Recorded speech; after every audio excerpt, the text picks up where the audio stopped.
Start recording. अच्छा सुन ले, चल।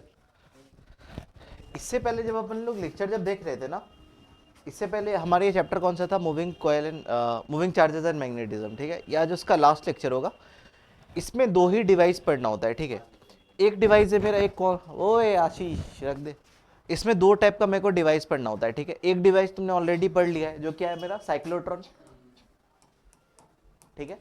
साइक्लोट्रॉन तुमने ऑलरेडी पढ़ लिया है, ठीक है।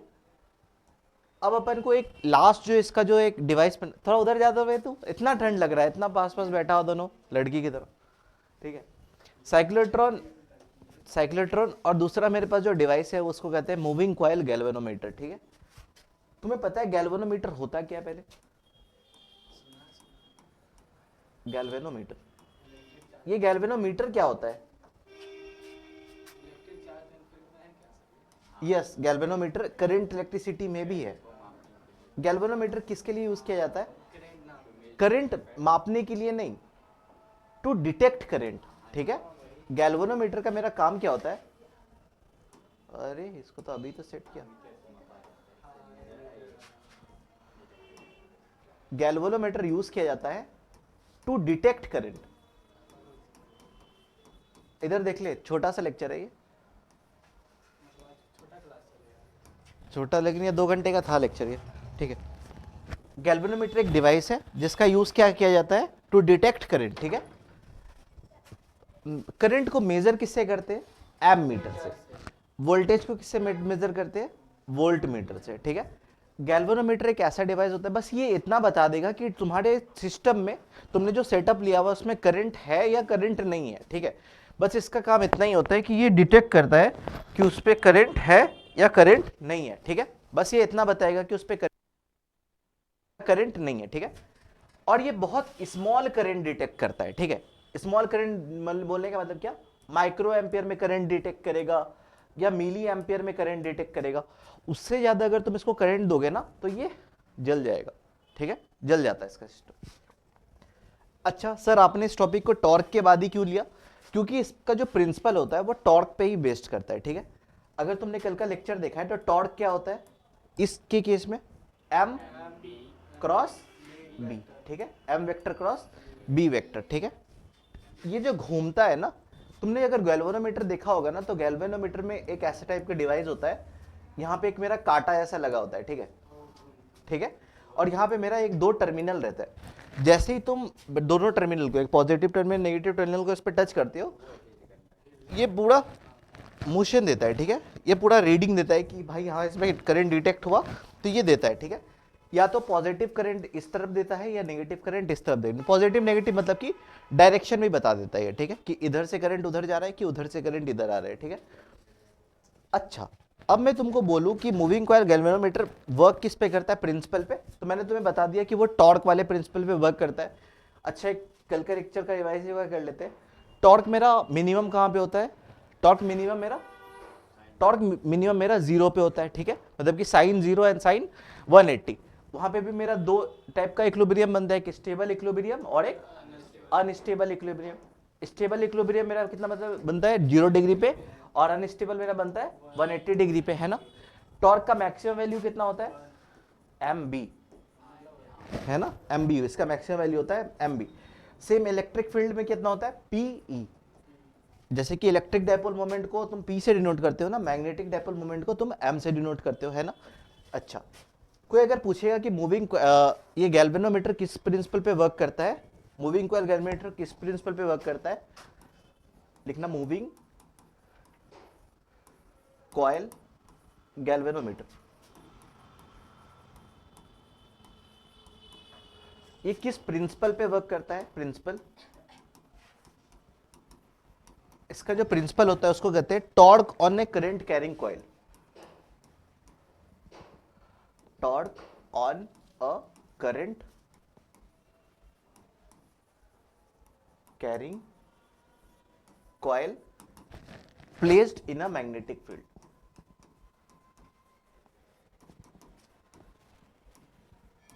Placed in a magnetic field को मैं डायरेक्ट बी से डिनोट कर रहा हूं। एक्चुअली होता क्या है ना, देखो, जैसे कि टॉर्क कब लगता था?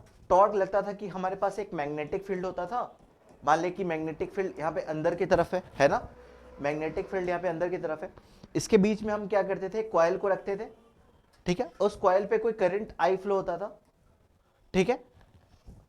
यहाँ पे टॉर्क बता पाएंगे अपन कितना होगा, टॉर्क इज इक्वल टू कितना होता है, एम क्रॉस बी। एम क्या होता है, I into A, current into area vector into B. Current का वैल्यू दिया हुआ है, ये कॉइल का कोई एरिया भी होगा, है ना, और मैग्नेटिक फील्ड भी है, इसके कारण इसमें क्या बनता है, एक टॉर्क बनता है, ठीक है। सेम इसमें भी मूविंग कॉइल गैल्वेनोमीटर में क्या होता है, जैसे कि मेरे पास एक साउथ पोल हो गया, एक नॉर्थ पोल हो गया, एक साउथ पोल हो गया, एक नॉर्थ पोल हो गया, तो मेरे पास ये मैग्नेटिक फील्ड इस तरह से इस तरह बनता है, मेरे पास मैग्नेटिक फील्ड बन गया। इसके बीच में मैं क्या करता हूँ, एक कॉइल को रख देता हूँ, ठीक है, एक कॉइल को मैंने रख दिया। ये मैं उसका सेटअप बता रहा हूँ, मतलब कि ये वाला जो सेटअप जो मैंने तुम्हें बना के दिखाया ना, ये वाला सेटअप, ये एक्चुअली होता कैसा है, ठीक है। मैग्नेटिक फील्ड के बीच में मैंने कॉइल को रख दिया, ठीक है। अब इस कॉइल में करंट वगैरह कुछ नहीं है, तो करंट वगैरह कुछ नहीं है तो भाई कोई टॉर्क वगैरह नहीं होगा। टॉर्क मतलब क्या होता है, घूमना, ठीक है, टॉर्क लगता है तो घूम जाता है वो चीज, ठीक है। जैसे ही मैंने पॉजिटिव टर्मिनल नेगेटिव टर्मिनल इस पर सटाया, इसको क्या मिल गया, करंट मिल गया। कॉइल था तो उसके पास एरिया ऑलरेडी था, मैग्नेटिक फील्ड भी इसमें ऑलरेडी बना हुआ था। जैसे ही मैंने तार को टच किया, इसको क्या मिल गया, करंट मिल गया। करंट के कारण इसके पास क्या आ गया, टॉर्क आ गया।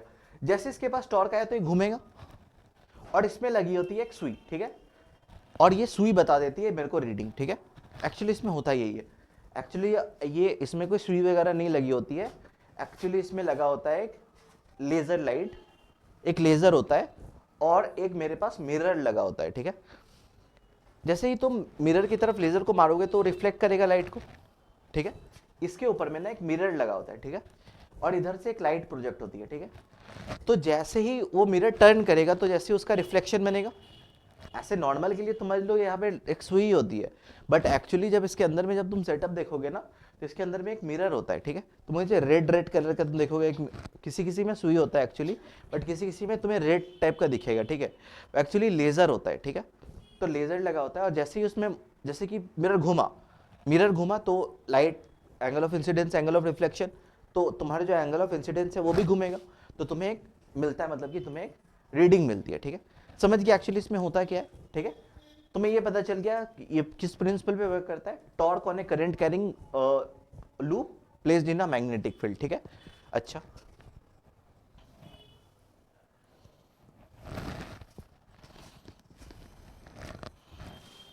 इसका कंस्ट्रक्शन देख लेते हैं, ठीक है। कंस्ट्रक्शन मैंने ऑलरेडी बता दिया, बट कंस्ट्रक्शन एक बार और अच्छे से देख लेते हैं। कंस्ट्रक्शन, ठीक है, इसमें होता क्या है, पहले अपन को एक मैग्नेटिक फील्ड भी चाहिए, क्योंकि इस कॉइल को अपन एक मैग्नेटिक फील्ड के अंदर में रखेंगे। तो मेरे पास दो मैग्नेट ले लेते हैं अपन, एक का नॉर्थ पोल, एक का साउथ पोल, ठीक है। तुम्हें अभी मैं मूविंग इसके कौन चैप्टर पढ़ेंगे, मैग्नेटिज्म एंड मैटर ना, उस पर अपन देखेंगे कि डायरेक्शन वगैरह क्या होता है, ठीक है। अभी के लिए मान लो कि बाहर की तरफ जो होता है ना, मैग्नेटिक फील्ड का डायरेक्शन होता है from north pole to south pole. तो इसके पास एक मैग्नेटिक फील्ड आ गया, एक मैग्नेटिक फील्ड आ गया। इसके अंदर में अपन क्या करते हैं, एक कॉइल को प्लेस करते हैं। कॉइल को क्यों करते हैं, क्योंकि हमें चाहिए भाई टॉर्क, जितना ज्यादा टॉर्क होगा हमारे लिए उतना अच्छा।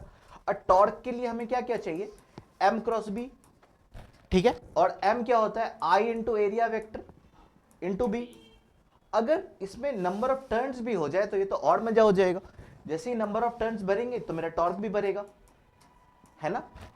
तो अपन इधर एक कॉइल ना लेके, मतलब कि एक लूप ना लेके कॉइल लेते हैं, ठीक है। मतलब कि कॉइल को लपेट दिया लपेट दिया लपेट दिया, एक मतलब कि कॉइल ले लेते हैं, ठीक है, ठीक है। और इस कॉइल को अपन प्लेस करते हैं इसके अंदर, ठीक है। इधर लगा होता है एक स्प्रिंग, ठीक है, इधर लगा होता है एक स्प्रिंग, और इधर टर्मिनल 1 मान ले इसको। टर्मिनल मतलब कि एक जिससे टच करोगे ना वो टर्मिनल 1 मान लो, एक दूसरे को टर्मिनल दूसरा मान लो, ठीक है। इसके ऊपर में भी एक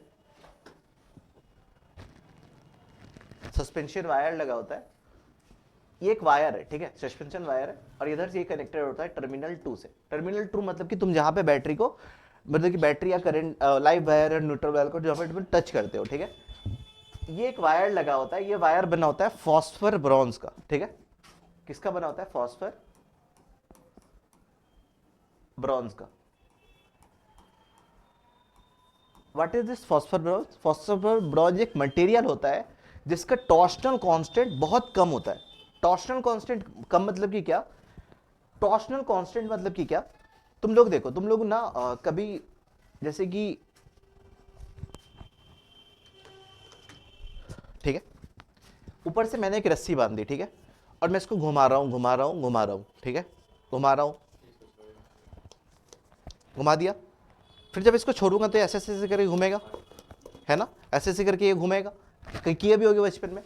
तो देखो, तो हमारा काम क्या होता है? हमारा काम होता है, देखो, जैसे कि हमारा जो गैल्वेनोमीटर था, हमने टॉर्क दिया, टॉर्क के कारण भाई वो सुई उधर तो चली गई, टॉर्क के कारण सुई उधर चली गई, बट अब वो सुई वापस भी तो आनी चाहिए ना, सुई वापस भी तो अपने इनिशियल पोजीशन पे आनी चाहिए। तो तुम बोलोगे कि भाई एक बार टॉर्क लगा, फोर्स लगा, तो टॉर्क लग गया, इतनी दूर तक वो पहुंच गया, ठीक है, अब उसकी फिर से वापस रिटर्न भी तो होना है भाई उसको, फिर वो वापस रिटर्न भी होगा। तो रिटर्न किससे होता है? नीचे में एक लगा होता है एक्सप्रिंग, ये भी फॉस्फर ब्रॉन्ज का ही होता है, ठीक है। टॉर्शनल कांस्टेंट कम मतलब क्या होता है पता है? तुम इसको जितना घुमाओगे, अगर टॉर्शनल कांस्टेंट इसका कम है तो ये उतना ही वापस रिटर्न घूमेगा, ठीक है। जैसे कि एक रस्सी, दो टाइप का रस्सी ले लो, एक जिसका टॉर्शनल कांस्टेंट बहुत ज्यादा है, एक जिसका टॉर्शनल कांस्टेंट बहुत कम है, ठीक है। टॉर्शनल कांस्टेंट जिसका ज्यादा है ना, उसको तुम ऐसे घुमाओगे ना, वो वापस में रिटर्न में ज्यादा घूमेगा, क्योंकि उसका टॉर्शनल कांस्टेंट ज्यादा है। जैसे कि एक स्प्रिंग ले लो, उसको घुमाओ, वो थोड़ा सा ज्यादा एकदम पावर के साथ घूमेगा, है ना। एक रस्सी ले लो, उसको थोड़ा सा घुमाओ, उसका टॉर्शनल कांस्टेंट कम है, तो जितना घुमाए उतना ही घूमेगा वो, ठीक है। समझ में आ गया टॉर्शनल कांस्टेंट क्या होता है? हाँ, रस्सी में भी होता है टॉर्शनल कांस्टेंट, रस्सी में भी बनता है। तुम इधर से एक रो, नहीं वो तुम्हारे फोर्स के कारण लगता होगा वो, बट वो एक बार घुमाओगे ना, वो ग्रेविटेशन वगैरह लोगे तो उसमें फिर अलग स्पेसेस आएगा। बट अगर तुम एकदम आइडियल सेटअप बना रहे हो तब की बात कर रहा हूँ मैं, ठीक है। तुम्हें पता चल गया कि हम इधर स्प्रिंग क्यों लगाते हैं, स्प्रिंग अपन क्यों लगाते हैं, क्योंकि देख रीडिंग तो इधर तक पहुंच गई, अब रीडिंग को भाई वापस भी तो आनी है। मतलब ये कॉइल घूमा, ये जैसे मैंने यहाँ पे करंट लगाया, इधर पॉजिटिव लगाया, उधर नेगेटिव टर्मिनल लगाया, इसको टॉर्क तो मिला, टॉर्क मिला तो ये घूमा, टॉर्क घूमा तो मेरी सुई घूम गई, ठीक है। तो मेरी सुई घूमी रह गई, इसको वापस भी तो आना है ना, जब ये वापस आएगा तब जाके मेरी सुई अपने इनिशियल पोजीशन पे आएगी। तो यहाँ पे नीचे रहता है एक स्प्रिंग, यहाँ पे एक वायर लगा होता है, जो वायर ऊपर से सस्पेंडेड रहता है, जो किसका बना रहता है? फॉस्फेट ब्रॉन्ज का। और इसका टॉर्शनल कांस्टेंट, जिसको कि अपन सी से डिनोट करते हैं, कहीं पे भी इसको जी से भी डिनोट किया जाता है, वो टॉर्शनल कांस्टेंट इसका क्या होता है? बहुत कम होता है, ठीक है। समझ में आ गया इतना दूर तक सेटअप इसका कैसे कैसे करके होगा? अच्छा, अब देख, अब होगा क्या,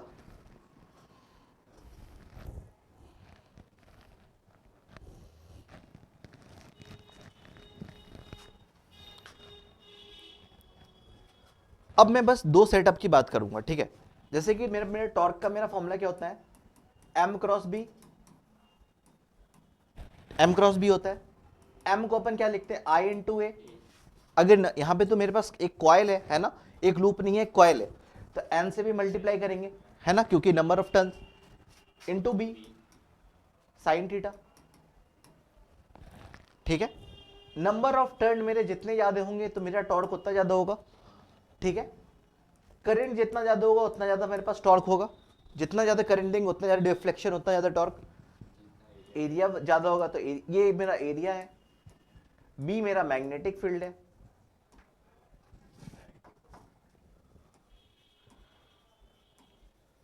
और sine theta is the angle between magnetic moment and B, ठीक है। एंगल थीटा किसके बीच का एंगल है? मैग्नेटिक मोमेंट और मैग्नेटिक फील्ड के बीच का एंगल है, ठीक है। अब देख होता क्या क्या है, अब देख होता क्या है कि जैसे कि ना रीस्टोरिंग टॉर्क लगता है इसके ऊपर, ठीक है। रीस्टोरिंग टॉर्क, रीस्टोरिंग टॉर्क, ये रीस्टोरिंग टॉर्क क्या होता है? देखो, मान लेते हैं किसी वायर का टॉर्शनल कांस्टेंट सी है, मैंने बताया फॉस्फर ब्रॉन्ज होता है, उसका जो टॉर्शनल कांस्टेंट सबसे कम होता है। टॉर्शनल कांस्टेंट मतलब कि एक कांस्टेंट है, मतलब कि जो टॉर्क देता है, ठीक है, टॉर्क देता है, तो इसका टॉर्शनल कांस्टेंट सी है। टॉर्शनल कांस्टेंट सी ऐसे करके लिखा जाता है, टॉर्शनल कांस्टेंट। ये टॉर्सनल कांस्टेंट एक्चुअली होता क्या है ना, ये होता है restoring torque per unit degree, ठीक है, रिस्टोरिंग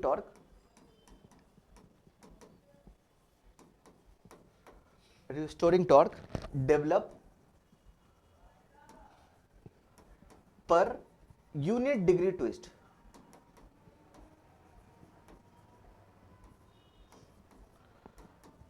ट्विस्ट को अपन सी से डिनोट करते हैं, उसको टॉर्सनल कांस्टेंट भी कहते हैं। अब समझिए एक्चुअली ये रीस्टोरिंग टॉर्क का यहां पे खेल आया क्यों, ठीक है।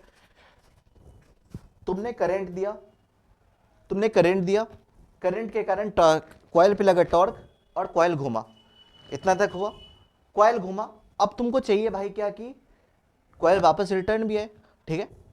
टॉर्सनल कांस्टेंट का डेफिनेशन देख, टॉर्सनल कांस्टेंट होता क्या है, torsional constant is a restoring torque, मतलब कि तुमने करंट के कारण टॉर्क लगा, मतलब कि प्लेट घुमा इस तरफ, ठीक है, प्लेट घुमा इस तरफ घुमा, ठीक है। टॉर्सनल कांस्टेंट क्या होता है, एक रीस्टोरिंग टॉर्क होता है, मतलब कि इसको रीस्टोर करेगा, ठीक है, मतलब कि इसको इस तरफ घुमाया ना, इसको रीस्टोर करेगा। Develop per unit degree twist, मतलब कि अगर तुमने 1 डिग्री अगर घुमा है, अगर 1 डिग्री अगर घुमा है तो टॉर्सनल कांस्टेंट कितना होगा, c, ठीक है। 2 डिग्री अगर घुमाया है तो टॉर्सनल कांस्टेंट कितना होगा, 2c। 4 डिग्री घुमाया तो कितना होगा टॉर्सनल कांस्टेंट, 4c, ठीक है। अगर तुमने n डिग्री अगर ट्विस्ट किया है तो टॉर्सनल कांस्टेंट कितना होगा, n डिग्री c, ठीक है। ये डिग्री है, ये रेडियन नहीं है, ठीक है। तुमने इसको जितना डिग्री घुमाया उतना डिग्री ये क्या करेगा, घूमने का कोशिश करेगा, ठीक है। तो मैं बोल सकता हूं कि मैंने जो टॉर्क लगाया है, torque develop due to torque on coil is equal to torque restoring.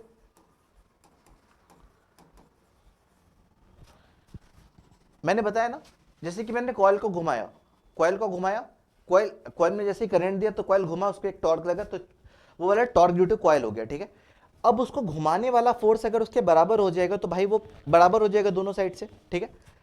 Torque on coil क्या लगता है, m क्रॉस बी लगता है। और रीस्टोरिंग टॉर्क मैंने तुम्हें क्या बताया, c5, ठीक है।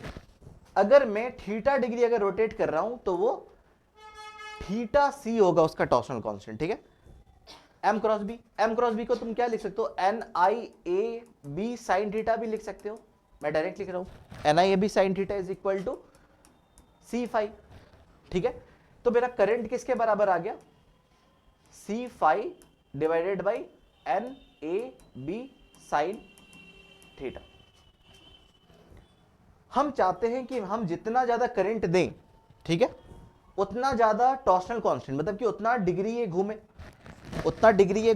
है ना। हम जितना करंट दे उतना डिग्री ये घूमे, ठीक है, उतना ज्यादा टॉर्सनल कांस्टेंट होगा, ठीक है। और साथ ही हम चाहते हैं भाई ये साइन थीटा कहीं से एलिमिनेट हो जाए। साइन थीटा एलिमिनेट होने का मतलब क्या है कि जैसे ही अगर इसका साइन थीटा अगर बढ़ा तो उसके साथ भी वो छेड़छाड़ करेगा। हमें क्या चाहिए, हमें चाहिए भाई I is equal to c5 n is the number of turn, NAB sine theta, ये एक्चुअली हमारा आया है अभी, ठीक है। हमें चाहिए कि हम जितना करंट दें उतना मेरे पास टॉर्क बने, उतना डिग्री ट्विस्ट होए वो है। हम लेकिन ये नहीं चाहते कि नीचे देखो, बाकी सब चीज इसमें कांस्टेंट है, torsional constant is a constant, number of turn is a constant, area is also constant, magnetic field is also constant. Constant कौन कौन सा चीज नहीं है, एक फाई कांस्टेंट नहीं है, एक थीटा कांस्टेंट नहीं है। जैसे कि अगर कॉइल घूम रहा है तो साथ ही साथ जैसे कि हम पता है कि थीटा किसके बीच का होता है, मैग्नेटिक मोमेंट और मैग्नेटिक फील्ड बीच का एंगल। तो अभी कॉइल ऐसे है और मैग्नेटिक फील्ड ऐसे है, तो अभी इसके बीच का एंगल 90 डिग्री है। कॉइल घूमा तो उसके साथ साथ ये एंगल भी चेंज होता है। तो भाई ये वाला तो चीज तो कांस्टेंट नहीं है, ठीक है। हम चाहते हैं कि भाई हम जितना करंट दे उतना डिग्री मेरा हो, ठीक है, उतना डिग्री ट्विस्ट हो, मतलब उतना डिग्री वो घूमे। हम चाहते हैं किसी तरह से ये साइन थीटा एलिमिनेट हो जाए, मतलब ये साइन थीटा अब वाह, मतलब ये साइन थीटा एलिमिनेट हो जाए, मतलब ये साइन थीटा ना रहे। आज नहीं हुआ, ठीक है। हम क्या चाहते हैं, हम चाहते हैं कि वो साइन थीटा एलिमिनेट हो जाए। हम क्या चाहते हैं, I इज इक्वल टू मेरा कितना है अभी, c5 NAB साइन थीटा आया ना। हम चाहते हैं ये साइन थीटा मेरा किसी तरह से एलिमिनेट हो जाए, किसी तरह से ये चीज मेरा कट जाए, ठीक है। ये कटेगा कैसे, इसको काटने का तरीका होता है रेडियल मैग्नेटिक फील्ड, ठीक है। इसको हटाएंगे कैसे, for remove sine theta we use radial magnetic field. अब तुम पूछोगे भाई ये रेडियल मैग्नेटिक फील्ड होता क्या है। रेडियल मैग्नेटिक फील्ड क्या होता है, देखो जैसे कि यहां वाले फिर वो वाले को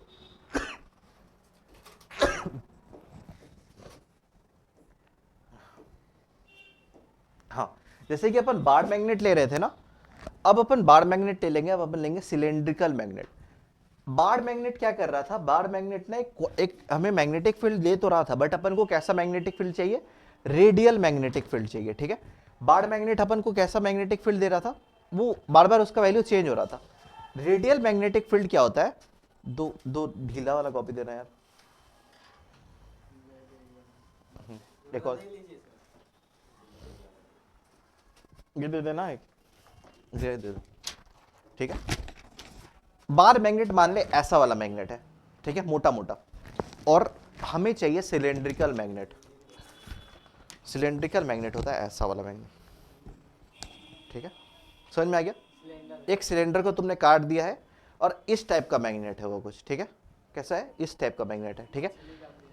एक सिलेंडर है उसको तुमने बीच से काट दिया, ठीक है, एक तरफ नॉर्थ पोल एक तरफ साउथ पोल, ठीक है। बार मैग्नेट मैंने नहीं दिया, बार मैग्नेट ये वाला मैग्नेट हो गया, ठीक है। हमें चाहिए cylindrical magnet to produce what, to produce radial magnetic field, ठीक है। तो अपन क्या क्या यूज करते हैं, तो रेडियल मैग्नेटिक फील्ड जनरेट करने के लिए हमें क्या चाहिए, to generate radial magnetic field. मत सो भाई, नींद आ रहा है तो मूवी देखेगा तो नींद नहीं आएगा। To generate radial magnetic field. किससे बात कर रहा था, वैसा कोई है ही नहीं, बदकिस्मत, ठीक है। To generate radial magnetic field, हमें रेडियल मैग्नेटिक फील्ड क्यों चाहिए, हम चाहते हैं मेरा साइन थीटा जो हो वो एलिमिनेट हो जाए, ठीक है। एलिमिनेट मतलब कि हमारा जो आया था ना, I is equal to C phi N A B sine theta जो आया था, हम चाहते हैं भाई ये मेरा जो साइन थीटा जो है ना, ये किसी तरह से एलिमिनेट हो जाए, ये किसी तरह से हट जाए। इसको हटाने का तरीका क्या है, to use radial magnetic field. और रेडियल मैग्नेटिक फील्ड हमें जनरेट करने के लिए हमें क्या चाहिए, हमें चाहिए सिलेंड्रिकल मैग्नेट, ठीक है। हमें क्या चाहिए, हमें चाहिए सिलेंड्रिकल पोल मैग्नेट।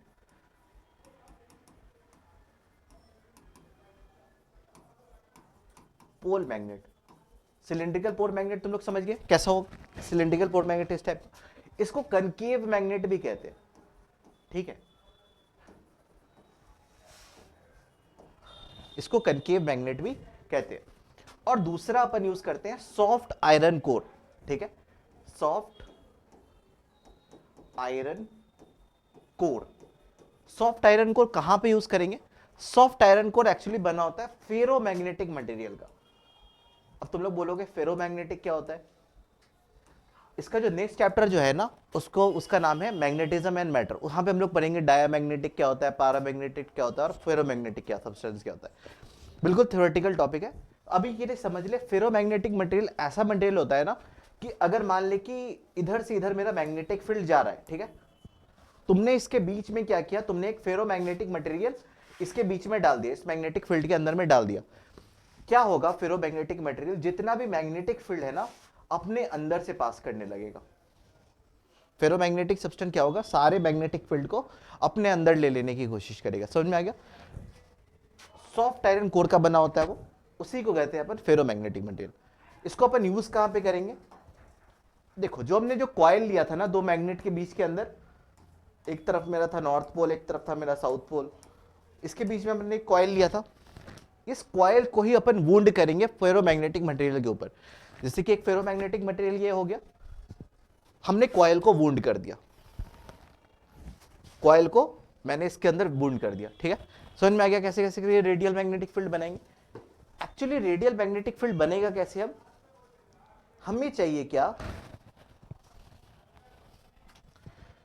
हम लोग टॉर्क जो हमारा जो कॉइल का बना था इंटू वो किसके बराबर था, टॉर्क रीस्टोरिंग के। टॉर्क ऑन कॉइल किसके बराबर था, एम क्रॉस बी के, है ना, एम क्रॉस बी के था। और टॉर्क रीस्टोरिंग किसके बराबर था, सी फाई के बराबर था। ठीक है, यहां पे जो थीटा जो आता है वो किसके किसके बीच का आता है, M vector cross B vector के बीच का थीटा आता है।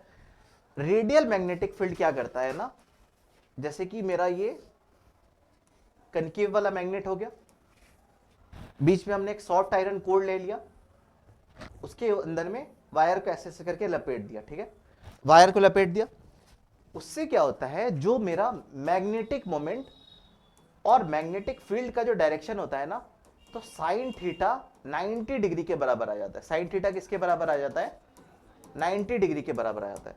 जब साइन थीटा 90 डिग्री के बराबर होगा तब क्या होगा, थीटा मेरा कितना हो गया, साइन थीटा 90, साइन 90 कितना हो गया 1, साइन 90 मेरा 1 हो गया, तो एम बी इंटू 1 डायरेक्ट हो गया। तो मेरा साइन थीटा वाला टर्म तो हट गया ना भाई। कैसे हट गया, क्योंकि मेरा साइन थीटा का वैल्यू 1 आ गया, 1 आ गया, तो मेरा ये वाला टर्म हट गया। ठीक है, तो बस तुम्हें अब ये वाला बस याद रखना है, क्या होता है मेरा C phi is equal to N I A B. Sine theta को मैंने कैसे हटाया, समझ में आ गया। रेडियल मैग्नेटिक फील्ड क्या करता है, सारा मैग्नेटिक फील्ड अपने अंदर से पास करता है। ठीक है, अच्छा मैं तुमसे और एक बात पूछूं, जैसे कि मेरा एक मैग्नेट है, ठीक है, कौन सा मतलब कि डायग्राम मेरा करेक्ट है, नॉर्थ पोल, इधर नॉर्थ पोल है, एक नॉर्थ पोल वाला मैग्नेट है, ये मेरा साउथ पोल वाला मैग्नेट है, तो मेरे को बताना है मैग्नेटिक फील्ड कौन वाला सही है।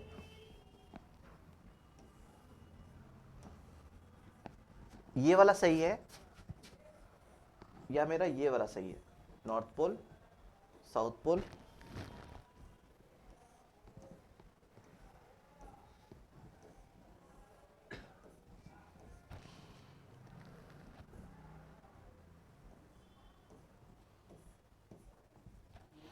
कौन वाला सही है, ये वाला सही है या ये वाला सही है, ये वाला नहीं, दिस इज रॉन्ग।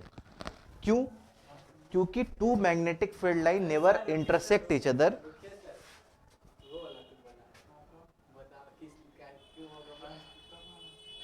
बिकॉज, क्योंकि बता रहा, क्योंकि दो मैग्नेटिक फील्ड लाइन एक दूसरे को कभी क्रॉस नहीं करती है। क्यों नहीं क्रॉस करती है, देयर डायरेक्शन ऑफ, क्योंकि हमें जैसे कि ही मैग्नेटिक फील्ड का हमें डायरेक्शन बताना है। ठीक है, एक मैग्नेटिक फील्ड ऐसे जा रहा है, एक मैग्नेटिक फील्ड ऐसे जा रहा है। ठीक है, दोनों एक दूसरे को कट कर दिया, हमें बताना है कि इस पॉइंट पे मेरा मैग्नेटिक फील्ड का डायरेक्शन क्या होगा, तो वहां पे टेंजेंट बना दे, यहाँ पे दो टेंजेंट बन जाएगा, मतलब डायरेक्शन ऑफ मैग्नेटिक फील्ड दो डायरेक्शन में हो जाएगा, लेकिन ये होता तो एक ही डायरेक्शन में। इसीलिए दो magnetic field line never intersect each other. If they intersect मतलब कि उसका डायरेक्शन दो डायरेक्शन में हो गया, तो मतलब कि मैग्नेटिक फील्ड लाइन इंटरसेक्ट नहीं करती है। ठीक है, this diagram is correct. North pole से इधर से आया और मैग्नेटिक फील्ड इधर से टर्न हो गया, मतलब कि ये इधर से बाहर निकला, अंदर में कोई मैग्नेटिक फील्ड वगैरह इस टाइप से नहीं है। ठीक है, समझ में आ गया कैसे करके हुआ। अपन मैग्नेटिज्म एंड मैटर पढ़ेंगे तो और गौर से पढ़ेंगे स्टेज, इसमें अंदर से जा रहा है एक्चुअली, और करीब करीब है। फेरोमैग्नेटिक मटेरियल क्या होता है, मैग्नेटिक फील्ड लाइन को अपने अंदर डाल लेता है। ठीक है, तो ये और अंदर अंदर आ गया। ठीक है, तो ये मतलब कि इसका जो डायरेक्शन हो गया है ना, बहुत ज्यादा मतलब पास हो चुका है। ठीक है, मैग्नेटिज्म मैटर में इसको और गौर से पढ़ेंगे अपन। ठीक है, हमारे पास बस एक फॉर्मूला बचा। एक फॉर्मूला क्या बना, C phi is equal to N I A B, बस। ठीक है, हम जितना करंट देंगे तो मेरा कितना होगा, सी फाई एन ए बी। हम जितना करंट देंगे उतना मेरे पास डिफ्लेक्शन मिलेगा। ठीक है, तो एक क्वेश्चन कर, मेरे पास क्वेश्चन क्या है, क्वेश्चन बोल रहा है तुम्हारा एरिया दिया हुआ है तुम्हारे पास 100 into 10 to the power -4 metre square. ठीक है, नंबर ऑफ टर्न मेरा है 100, मैग्नेटिक फील्ड मेरा कितना है 5 into 10 to the power -2 tesla. Phi मेरा दिया हुआ है 45 डिग्री,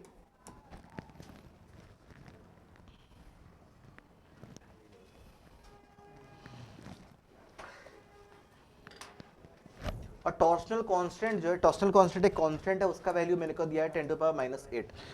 मेरे को बताना है क्या हुआ, मेरे को बताना है कि करंट कितना होगा। करंट कितना होगा, ठीक है। करियो इसको एक बार।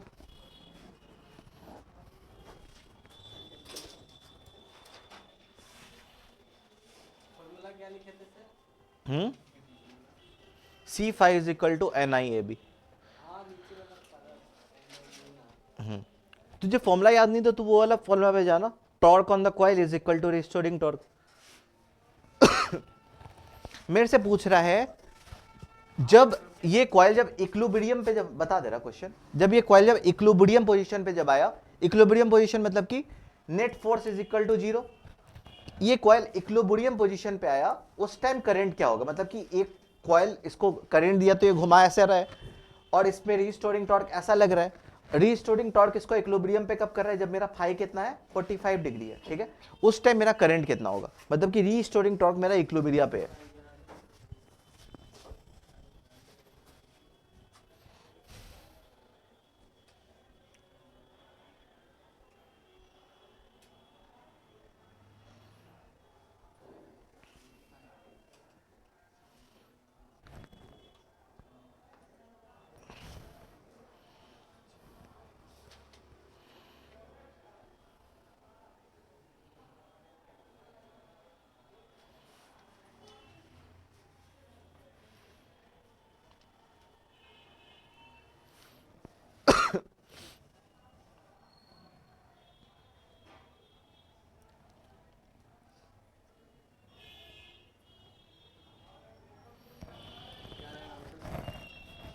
Nine into 10⁶ ampere.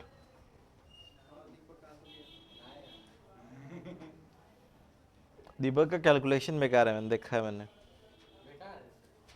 कल ही दिख रहा था मेरे को √3/4 में। वो 1 याद ही नहीं था मुझे। अरे डिग्री तो देखे डिग्री को तो छोड़ ही दिए, डिग्री क्या ही काम लेगा।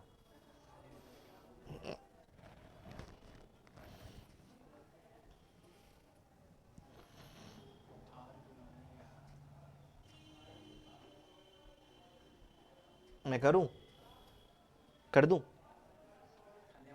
तेरा बना, वही प्रणाम करने वाला बच्चा बना। उसे गति का अनुमान नहीं हो रहा दिव्य गति से चल। चल मैं करता हूँ, ठीक है, मैं करूँ। हमारे पास भाई देख, हमें बोल क्या रहा है, हमें एरिया दे दिया। मैं इस एक्चुअली क्वेश्चन में एक्चुअली था कैसा क्वेश्चन, ये क्वेश्चन था एक रेक्टेंगुलर कॉइल है जिसका एरिया दिया हुआ है मेरे पास 100 इंटू 10⁻⁴ मीटर स्क्वायर, तो मैंने एरिया को डायरेक्ट बता दिया था, ठीक है। वो कॉइल में है n number of turns, n turn कितना दिया है 100 टर्न के बराबर है। उसको कैसे मैग्नेटिक फील्ड में रखा गया है, 5 इंटू 10⁻² मैग्नेटिक फील्ड टेस्ला में रखा गया है, ठीक है। What current should pass through the coil in order to keep it equilibrium at an angle 45 degree with the field given that the torsional constant of the wire is 10⁻⁻8, ठीक है। अब देख हमारे पास, हमें मतलब कि करंट पूछ रहा है, ठीक है। करंट हमें पता है कि कितना होता है, C5 is equal to NIAB होता है, ठीक है। हमें करंट बताना है, तो करंट कैसे बताएंगे, C की जगह पे C की वैल्यू पुट कर 10⁻⁻8, ठीक है। फाई मेरा है 45 डिग्री, तो 45 डिग्री ही पुट कर ऐसा है, ठीक है। Is equal to n number of turn मेरा कितना 100, I तो मेरे को भाई फाइंड करना है, एरिया मेरा कितना है 100 इंटू 10⁻⁴,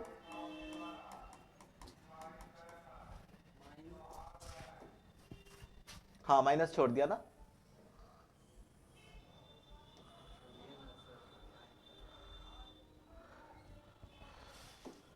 हंड्रेड इंटू 10⁻⁴ इंटू, और क्या बचा है मेरे पास, एरिया हो गया, और मेरे पास क्या बचा बी मैग्नेटिक फील्ड 5 इंटू 10⁻²। इसको जब कैलकुलेट करेगा तो तेरा आई मेरा आ जाएगा कितना, आई तेरा आ जाएगा 9 इंटू 10⁻⁶, पूरा आराम से कैलकुलेशन होगा, 9 इंटू 10⁻⁻6 एम्पियर आ जाएगा।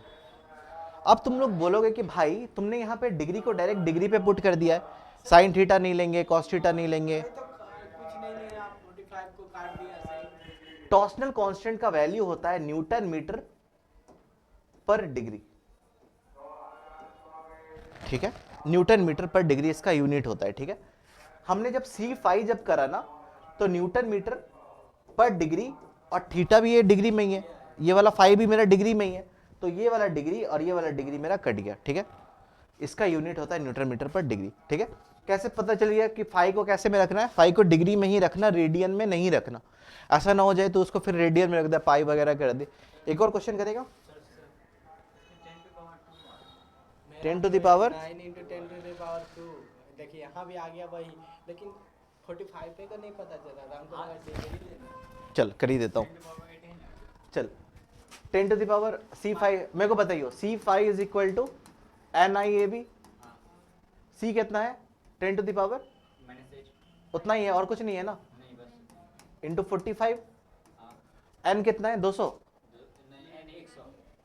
N 100, I तो अपन को फाइंड करना है, एरिया कितना है 100 इंटू 10 to the power -4 और 5 इंटू 10 to the power -2 है, -4 है, -4 है, एरिया एरिया है मैग्नेटिक फील्ड, हाँ एरिया तो बता, एरिया कितना 100 था, चल ठीक इतना ही है, 4 2 6, ये 6 कट गया, 10 to the power -2 बचा, ठीक है।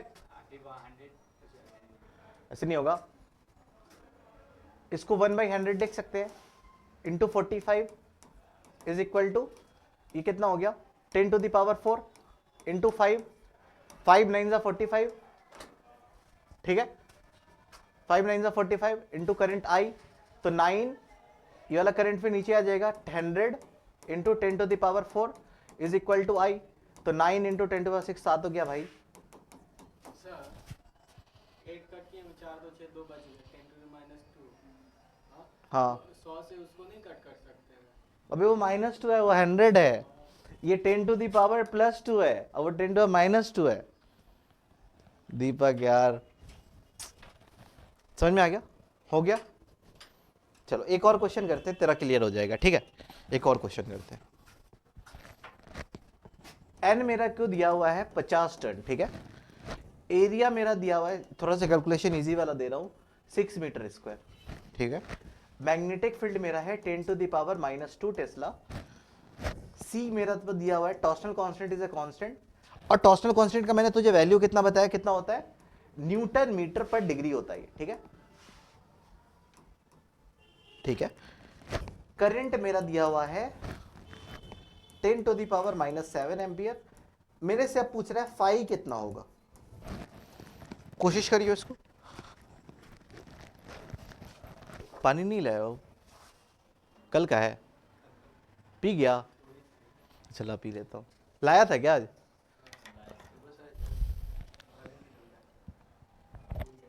मेरे को लग रहा था कुछ मिसिंग है।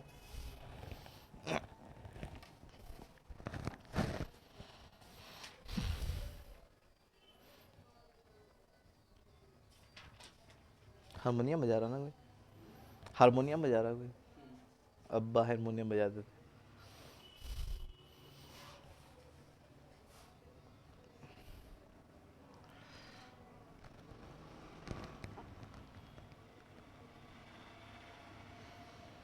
होगी,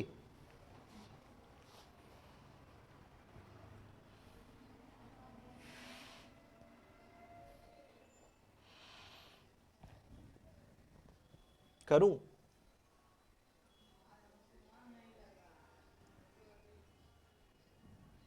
कर देता हूं मैं।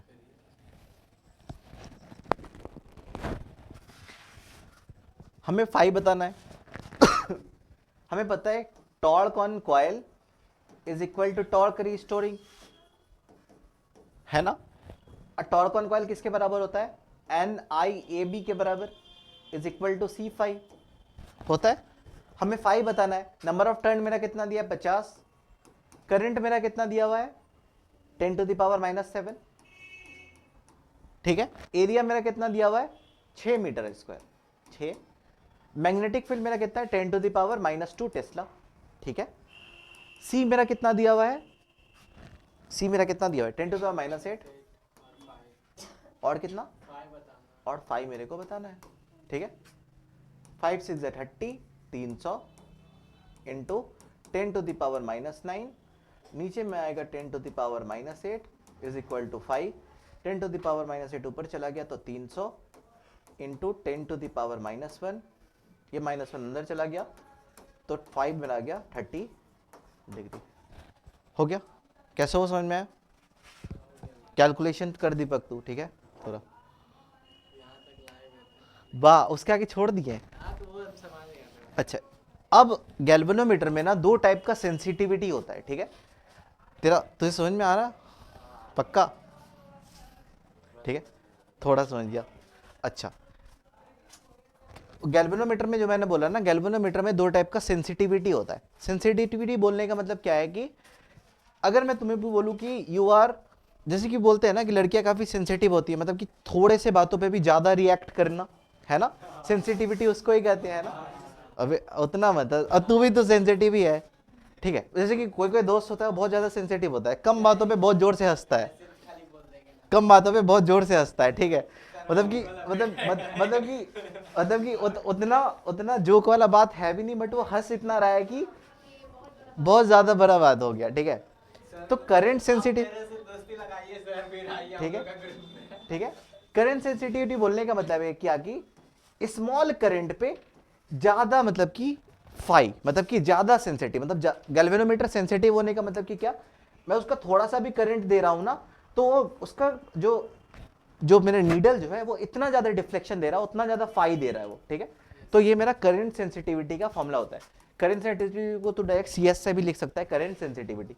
करंट सेंसिटिविटी क्या होता है? φ/I, ठीक है। हमें पता है C is equal to NIAB, है ना। तो तू φ/I करेगा तो कितना आएगा? NAB/C होगा। कितना होगा? NAB/C होगा। तो φ/I को तुम क्या लिख सकते हो? NAB/C लिख सकते हो क्या? मतलब कि तुम जितना नंबर ऑफ टर्न बढ़ाओगे उतना तुम्हारा सेंसिटिविटी बढ़ेगा, जितना एरिया बढ़ाओगे उतना सेंसिटिविटी बढ़ेगा, जितना मैग्नेटिक फील्ड होगा उतना सेंसिटिविटी बढ़ेगा, और टॉर्शनल कांस्टेंट होना चाहिए कम। टॉर्शनल कांस्टेंट जितना कम होगा उतना ज्यादा सेंसिटिविटी ज्यादा होगा।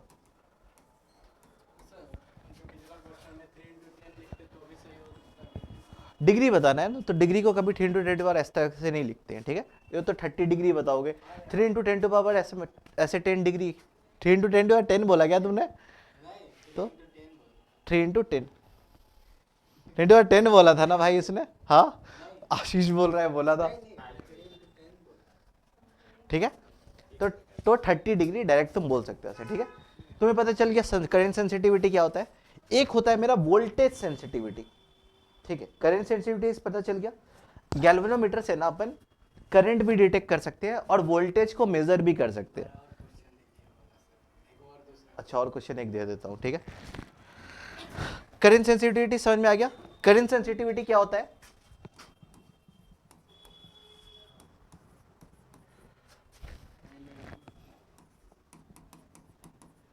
करंट सेंसिटिविटी क्या होता है? ऑन स्मॉल करंट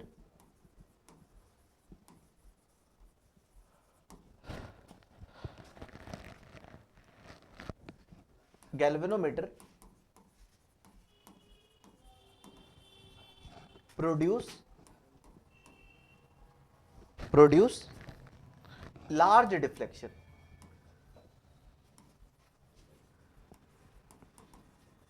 पुष्पा देखने जा रहा है क्या? अच्छा, अभी और कुछ चल ही नहीं रहा, ठीक है। तो φ/I का वैल्यू, करंट सेंसिटिविटी को अपन φ/I के फॉर्मेट पे लिखते हैं, और वो कितना होता है?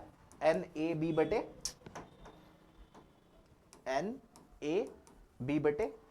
ठीक है।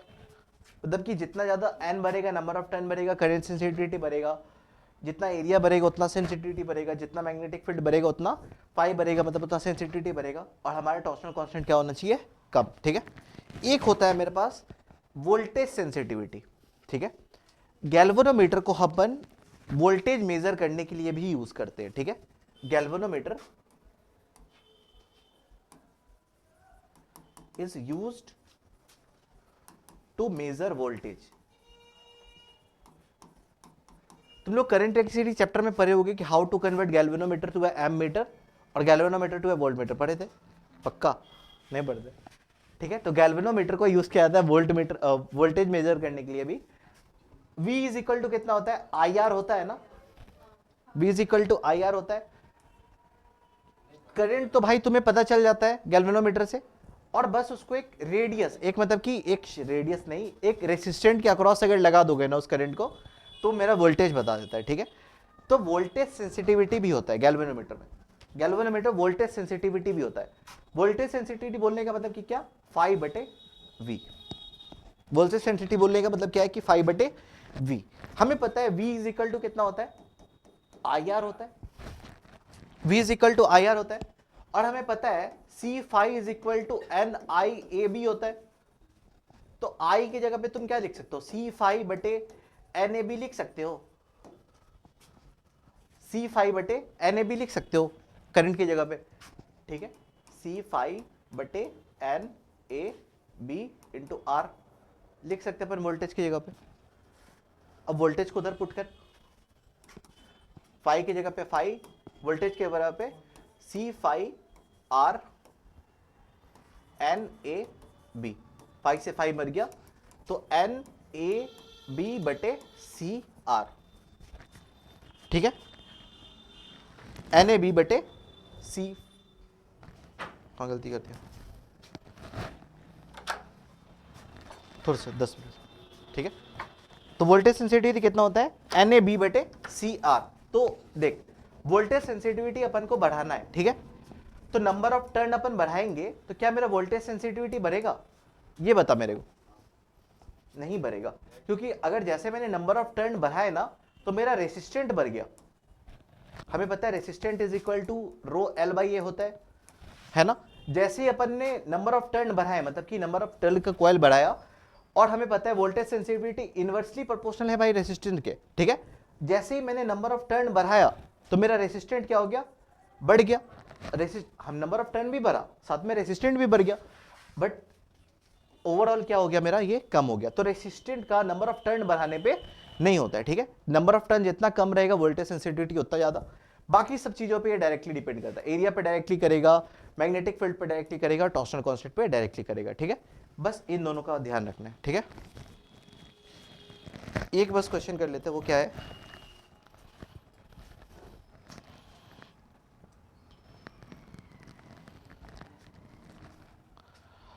अगर करंट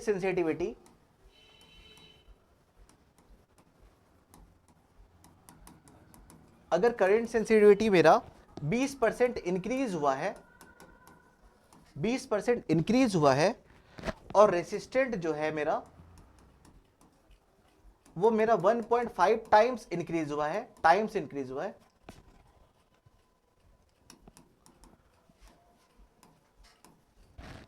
तो मेरा वोल्टेज सेंसिटिविटी कितना इंक्रीज होगा? V सेंसिटिविटी मेरा कितना इंक्रीज होगा? ठीक, कितना इंक्रीज होगा ये मेरे को बताइए। इजी सा क्वेश्चन है, बस V is equal to IR पे बन जाएगा ये।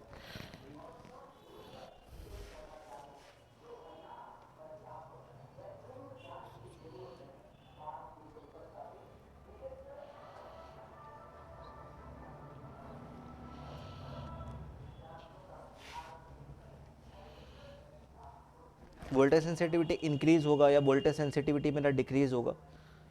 मैं करूं? करता हूं मैं। ठीक है, देख मेरा एक फॉर्मूला है V is equal to IR।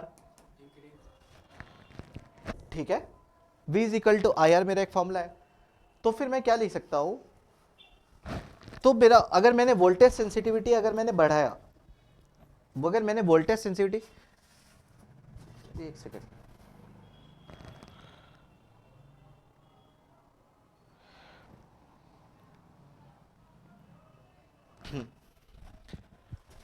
Voltage sensitivity होता है मेरा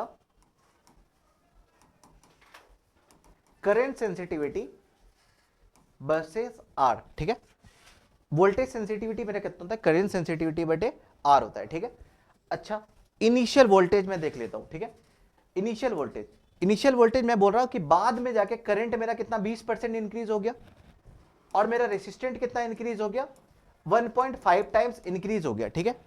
तो मैं बोल रहा हूं V इज इक्वल टू मेरा करंट सेंसिटिविटी वर्सेस R होता है, ठीक है। तो इनिशियल करंट मैं मान लेता हूं 100 और इनिशियल रेसिस्टेंट भी मैं मान लेता हूं 100, तो कितना हो गया V 1, ठीक है। ये V इनिशियल हो गया, ठीक है। हाँ, वोल्टेज सेंसिटिविटी के टर्म में अलग होता है, ठीक है। Voltage sensitivity is equal to current sensitivity बटे R होता है, ठीक है।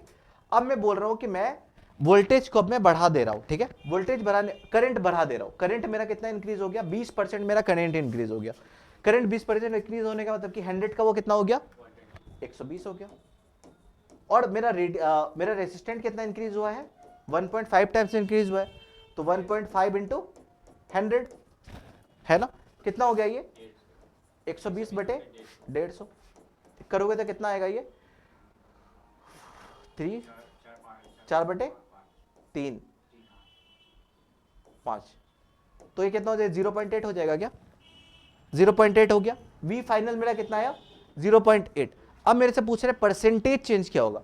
परसेंटेज चेंज का अगर तुम्हें फॉर्मूला याद हो तो वो कितना होता है, change divided by original into 100 होता है ना।